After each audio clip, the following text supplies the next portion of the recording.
Okay, so the Beethoven Minuet has a few spots that will need some careful practice, like most of the pieces we play. So, starting out right from the very beginning, I think the first shift, for me, needs practice because I want to make it as smooth as humanly possible. So just from 1 to 2, I'd make this a little practice loop. And what I'm going for here is just that the feeling of shifting to second position there, you know, there's nothing jerky, nothing, you know, I'm not trying to get there super fast.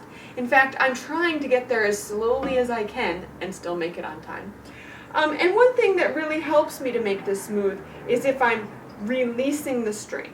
Okay, so I'm not coming totally off the string, I'm not jumping.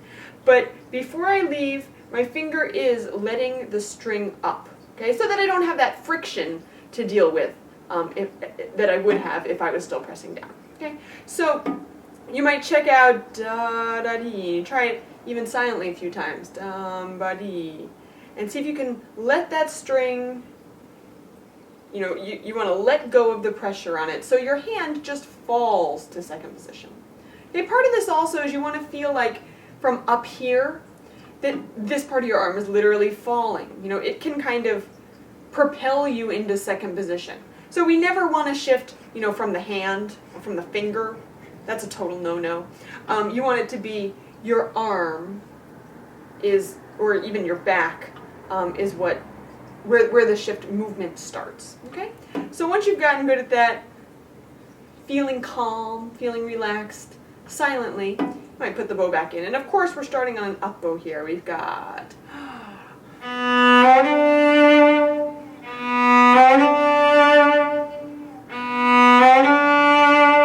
the last one was a little ugly. Okay, now for the very next thing that comes, it's not so hard, but I think we need to be careful to make it a beautiful shape. Okay, so it's not dee na nee na nee na nee. No, it's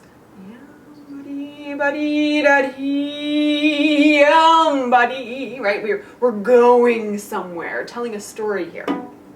So what I would do to practice is start without the little dee da dee da da and just focus on my bow, because that's actually what makes the phrase. So take a look at this. I'm going to practice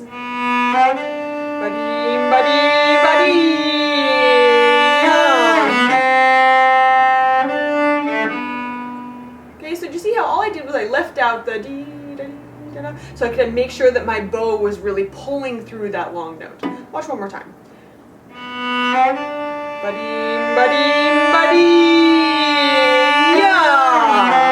that's where you're really going for. Okay, so now I'm going to put this in, and these little C sharps, they're just not very important. Okay, so you don't need to make a big deal of them. Just sort of a little flutter in your finger, but not dee da dee da dee da dee. Just a buddy buddy buddy buddy.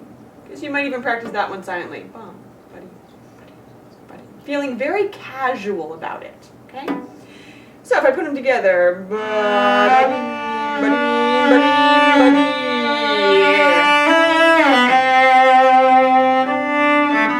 And same thing here.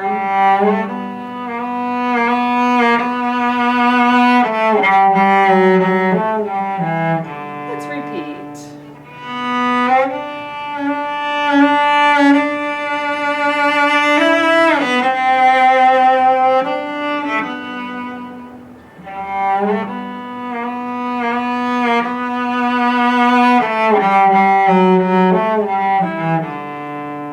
Okay, now we come to the big shift. Again, shifting, it's all about your arm, right? Your arm is what propels you. So some silent practice on this, making sure it's starting from your arm and not your finger leading. Okay, kind of gets you in the swing of things, literally. Right, and now for this shift, I think for me, what really makes it successful is if I rebalance my weight before I shift. Okay, so what I mean by that, I'm starting on fourth finger, and so of course I'm balanced on my fourth finger, right? The weight of my hand is supporting that fourth finger. Now right before I leave, since I'm going to second finger, I want to rebalance on second finger so that it will just slide right into position. Right? Otherwise, what happens is if I'm balanced on fourth finger, balanced on fourth finger, I'm shifting, and then the last minute I need to go and do this kind of tends to be awkward rebalancing. So instead, before I leave, I rebalance. And if I were to shift back, I do the same thing. Balance to second finger to go up, balance to fourth finger to go back. Balance to second finger to go up, balance to fourth finger to come back. All right? I'm going to try that with the bow. So nice and slowly, I guess, yeah, I'll do the real bowing. And then maybe backwards. Now if we hear a little bit of the slide, that's okay, it's an expressive shift.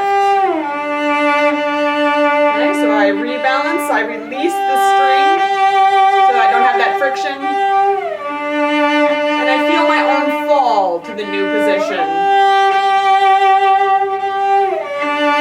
Do this a million times with your eyes closed so you can feel how far it is. You gotta memorize that distance in your arm. Okay, and actually, you know what? I should be playing it with a bigger fuller tone, and so should you. So let's really play it.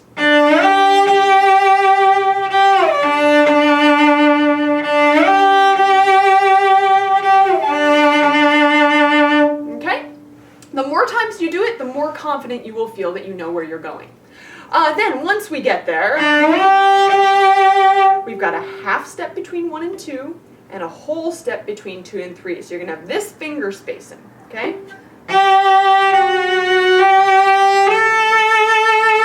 And the second you get to that third finger, I would let second finger go so that you can have a nice balanced vibrato. Okay, watch that one more time. I've got 2, whoops, sorry.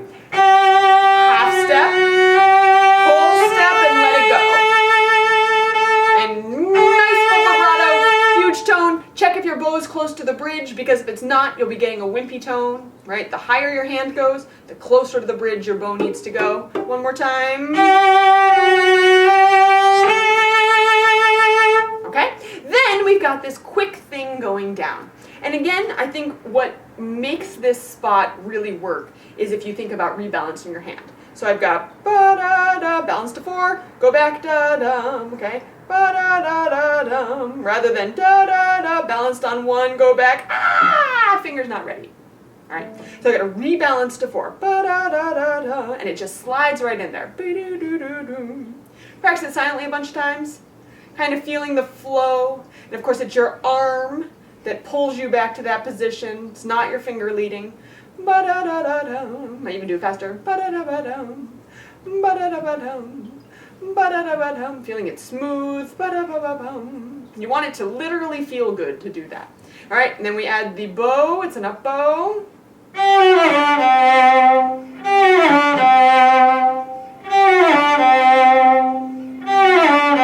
So certainly slow practice would be a good idea.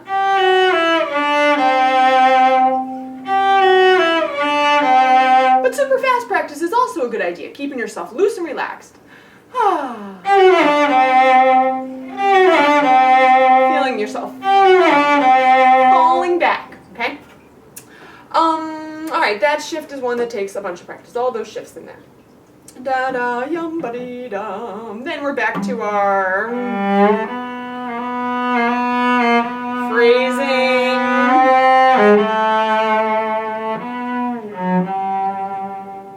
Then we go on to the trio section. So like the Boccherini Minuet, this is a minuet and trio form. We play the minuet, we've got the repeats in that section, right? 2 repeats in that section. Then we go on to the trio, we do the repeats in that section, both of them. Then we go back to the minuet and do that again without repeats. All right, that's how minuet and trios pretty much always work.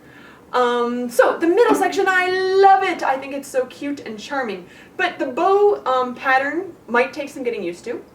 So feel free to actually start this either pizzicato, just to get used to what this hand is doing, or you could do it all separate bows with this hand. I'd start up bow.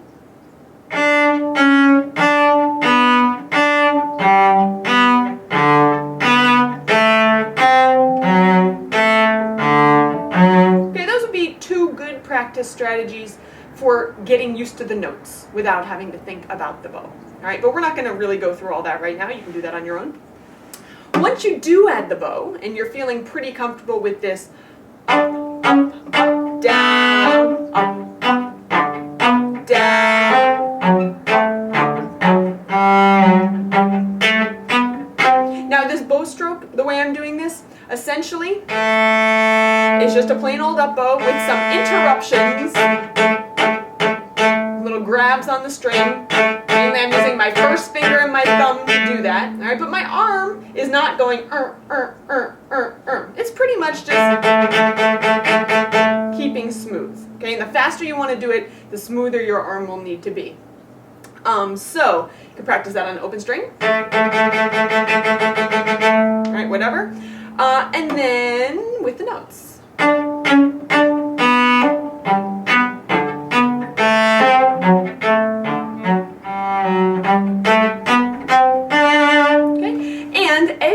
Get more comfortable with this.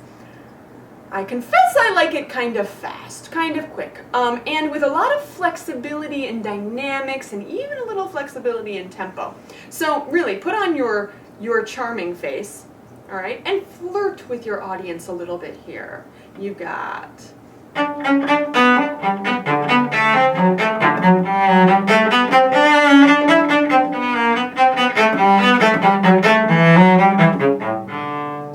To move your thumb on that extension, please. All right, so you can play around with it, make whatever shapes with those phrases you want to, and it's a lot of fun.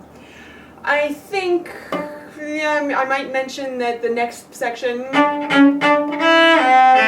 the difference between that non-extended version and the extended, okay, you're going to have to be aware of that. So we've got C sharp, C natural, shift to first finger here, then you'll be ready to go. Don't shift here, because you need to be in first position.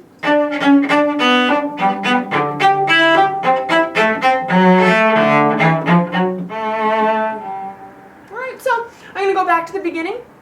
I'm going to play the whole thing through on the slow side with no repeats, even though you should do the repeats. Okay, that's it.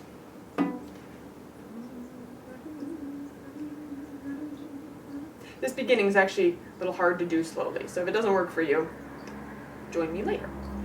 Ready?